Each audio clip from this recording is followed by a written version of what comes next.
Plant FAQs. Nootka cypress, Chamaecyparis nootkatensis, Alaska cedar. Chamaecyparis nootkatensis, commonly known as Nootka cypress or Alaska cedar, is a captivating tree that has piqued my interest. With its stunning foliage and unique characteristics, it's become a popular choice in gardens and landscapes. Here, I'll address some frequently asked questions about this remarkable tree, sharing my experiences and insights. What is Chamaecyparis nootkatensis? Chamaecyparis nootkatensis is an evergreen conifer native to the coastal regions of Alaska and Canada. It can grow up to 50 feet tall, though it typically stays shorter in cultivated settings. Its distinct, feathery foliage appears in shades of green to blue-green, creating a lush, textured look. I find its pyramidal shape particularly appealing, making it an excellent focal point in any garden. How to care for Chamaecyparis nootkatensis.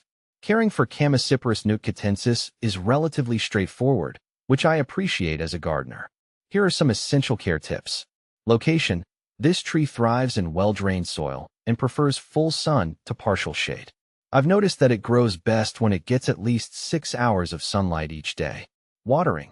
While young trees require regular watering, established ones are quite drought-tolerant. During dry spells, I make sure to water deeply to encourage healthy root growth. Fertilization. A balanced, slow-release fertilizer in early spring works wonders. I usually apply it once a year to promote vibrant growth. Pruning. Minimal pruning is needed, but I like to remove any dead or damaged branches to maintain its shape. How to propagate Chamaecyparis nootkatensis.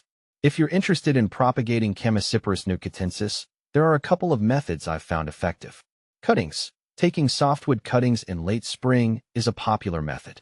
I usually select healthy, new growth, dip the cut ends in rooting hormone, and place them in a pot with a well-draining mix. Keeping the soil moist and providing humidity helps with root development. Seeds. Collecting seeds is another option. I gather seeds from mature cones in late summer. After a period of cold stratification, I sow them in a seed tray. Patience is key here, as germination can take a while.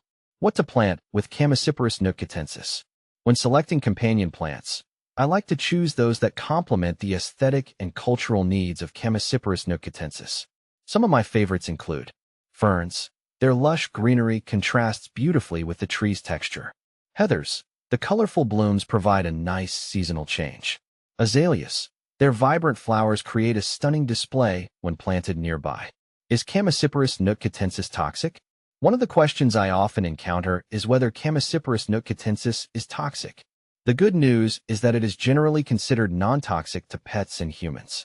I feel at ease planting this tree in my garden, knowing that it won't pose a threat to my curious pets.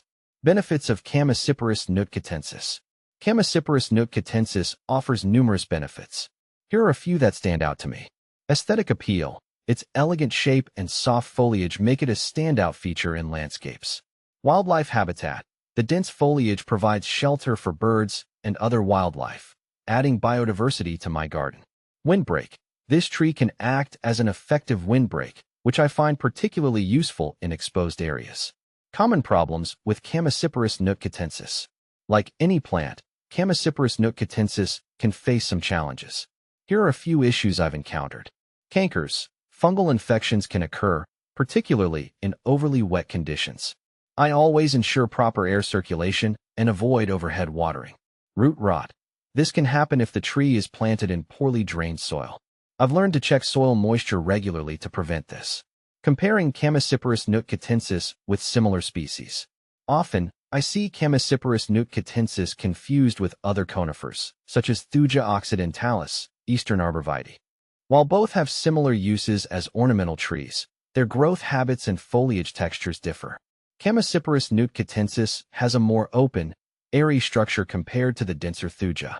This distinction makes it easier to choose one over the other depending on your landscape design needs. Conclusion. Chamaecyparis nootkatensis has won my heart with its stunning aesthetics and relatively easy care. Whether you're considering adding it to your garden or simply curious about this tree, I hope my insights help illuminate its many qualities. It's a beautiful addition that brings joy and diversity to any landscape. Happy gardening!